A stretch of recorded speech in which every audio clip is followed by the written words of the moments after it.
വിൻസി, ഞാൻ ആരെയാണ് പറയാൻ ഉദ്ദേശിക്കുന്നത് വെച്ചാല് അനീഷ് ബ്രോനെ തന്നെയാണ്. അതിന്റെ റീസൺ ഇപ്പൊ പറയാം. അതിനു മുമ്പ്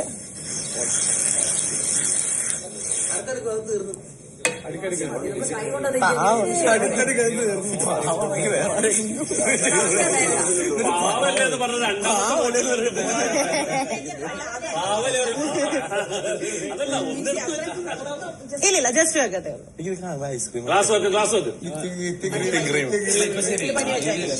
വാ, ഇങ്ങോട്ട് വാ, ഇവിടെ നിൽക്കാനാ പറഞ്ഞത്. മൂക്കി കയറിയായിരുന്നു സ്ഥിരമായിട്ട് ജയിലൊക്കെയാണ് എനിക്ക് നല്ല എനിക്ക് ഇഷ്ടമുള്ള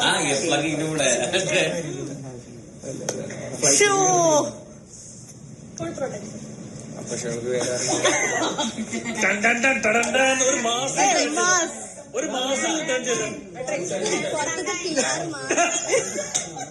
ചിരിച്ചേക്ക് മൂക്കത്ത് ബിഗ് ബോസ്. ഞാൻ ഒരുപാട് വെക്കത്തില്ല. നീ ശ്വാസം വായിക്കൂടെ എടുക്കല്ലോ. ഓക്കെ ഗായ്സ്,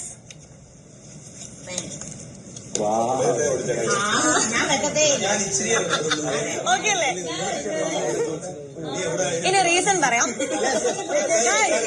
പറയട്ടെ,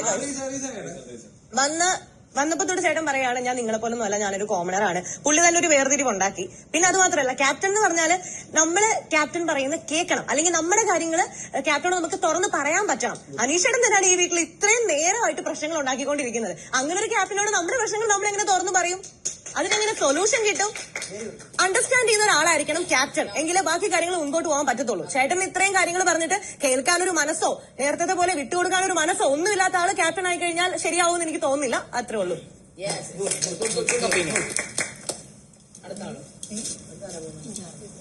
അടുത്തയാൾ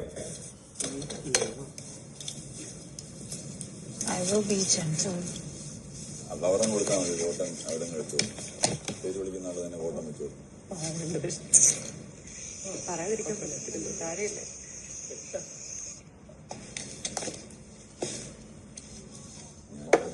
എനിക്കാണെങ്കിൽ വേറെ കാര്യം പറഞ്ഞു. നിങ്ങൾ ശ്രദ്ധിക്കല്ലേ പ്ലീസ്. ഞങ്ങള് അബദ്ധത്തിന് ഞാൻ ശ്രദ്ധ മാറി ഇങ്ങോട്ട് വന്നിട്ട് രേണുവ കാരണം പറയാം. ഞാൻ ഇന്നലെ ഫോർ മീ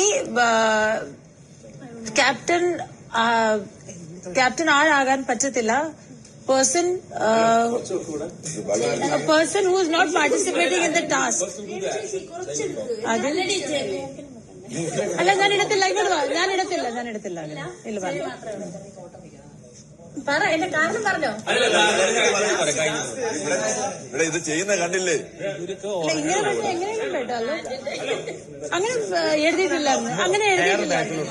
അങ്ങനെ എഴുതിയിട്ടില്ല. എനിക്ക് അങ്ങനെ ആക്കണ്ട.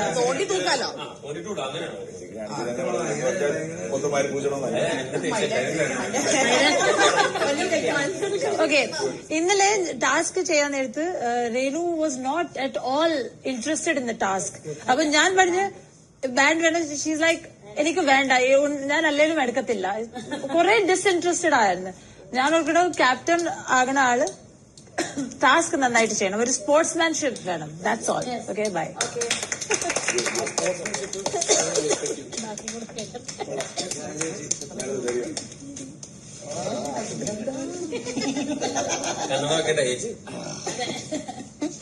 ഇതെടുക്കാനാ തീർന്നില്ലേ?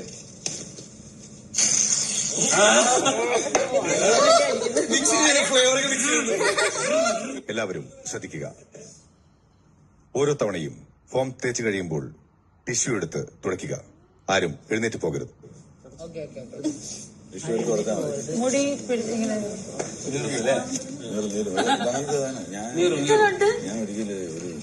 അയ്യോ, മുടിമലയില്ല.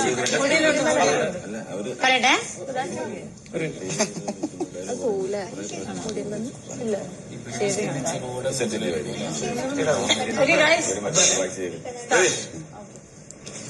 Aneesh no issues. അല്ലെങ്കിൽ വേറെ ഒന്നുമല്ല, നമ്മളിപ്പം ആദ്യമായിട്ട് ഈ പറഞ്ഞ പോലെ എല്ലാവർക്കും ആഗ്രഹമുണ്ട് കൺഫെഷൻ റൂമിൽ പോകണം എന്നുള്ളത് അല്ലേ. കഴിഞ്ഞ പ്രാവശ്യമൊക്കെ നമ്മൾ കണ്ടത് റോസാപ്പൂവിന്ന് മിഠായി കിട്ടുന്നത് എല്ലാവർക്കും വേണമെന്ന് ആഗ്രഹമുണ്ട്. പക്ഷെ നമ്മളെല്ലാവരും ഫസ്റ്റ് തന്നെ, കാരണം ഇത് ടാസ്കിലാണ് നമ്മൾ ഫുള്ളൊരു ഇതുപോലത്തെ മത്സര ബുദ്ധി കാണിക്കേണ്ടത്. ഇത് എടുക്കാൻ പോകാൻ പോലും എല്ലാവരും ഈ പറഞ്ഞതുപോലെ ഒറ്റക്കെട്ടിട്ട് ഞാൻ പോണം എന്ന് പറഞ്ഞാൽ ഇതിപ്പം പോയി കളിക്കാൻ പറ്റൂലേന്നു. അപ്പൊ അതുകൊണ്ട് നമ്മളെല്ലാരും എന്ത് വിചാരിച്ച് അപ്പാനി അങ്ങ് പോട്ടെ. അപ്പോഴത്തേക്ക് ഒരാള് മാത്രം എന്ത് പറഞ്ഞ് പറ്റൂല എന്ന് പറഞ്ഞു. അത് അവിടെ നിന്ന പടി തന്നെ പറഞ്ഞേ പിന്നെ മേടില്ല. ആടെ എത്തിയിട്ട് പറ്റൂല എന്നൊക്കെ പറഞ്ഞപ്പോഴത്തേക്കും എനിക്ക് ഒരു ഇൻസൾട്ട് പോലെ. ആ സ്ഥാനത്ത് അങ്ങനെ പറയല്ലേ, നമ്മൾ അങ്ങനെ അപ്പാനിന്നൊന്നും പറയല്ലേ, ഇവിടെ ഇരിക്കുമ്പോൾ തന്നെ പറഞ്ഞതിനെ കുഴപ്പമില്ല. അപ്പൊ അത് മൊത്തത്തിലൊരു ബുദ്ധിമുട്ടായി. പിന്നെ നമ്മളെല്ലാരും അവർക്ക് വോട്ട് ചെയ്ത് നിങ്ങൾ ഒറ്റപ്പെട്ട് പോലെ തോന്നിപ്പിക്കുക. അപ്പൊ മൊത്തത്തിലൊരു എന്തെല്ലോ ആക്കി കളഞ്ഞു. അപ്പൊ അതുകൊണ്ട് ഫോം പൂശിയിട്ടാണ് നമ്മള് ഇതൊക്കെ പൂശിയിട്ട് ഒന്നുകൂടെ പറഞ്ഞോ നീ. ഇങ്ങനെയാണ് പറയേണ്ടത്. അല്ല ചേച്ചി ഇത്തിരി പുറകോട്ട് സ്ക്രീനിന്റെ അവിടെ വെച്ചാ പറഞ്ഞേക്കാം. ഞാനേ ഈ പറഞ്ഞ പോലെ ഇവരെ പോലെ തേച്ചാ മതിയല്ലോ, നമ്മളെ ഇഷ്ടല്ലേ. കുറച്ചുകൂടി അട്ടിച്ചിട്ടാൽ അല്ല ഇതാകുമ്പോഴേ പിന്നെ മറ്റേത് ചില സ്ഥലത്ത് മാത്രമേ ആവുന്നുള്ളൂ. ആ അവിടെ ഇരിക്കട്ടെ, ആ അവിടെ ഇരിക്കട്ടെ. ആടി നമുക്കൊന്ന് ഡെക്കറേറ്റ് ചെയ്ത് അത് ബുദ്ധിമുട്ടില്ലാത്ത വിധത്തിൽ നിങ്ങൾ ഞാനിപ്പോ ഒരു അപ്പൂപ്പനാണ്. ക്രിസ്മസ് അപ്പൂപ്പനെ അറിയാം. കഥകളി അറിയാം.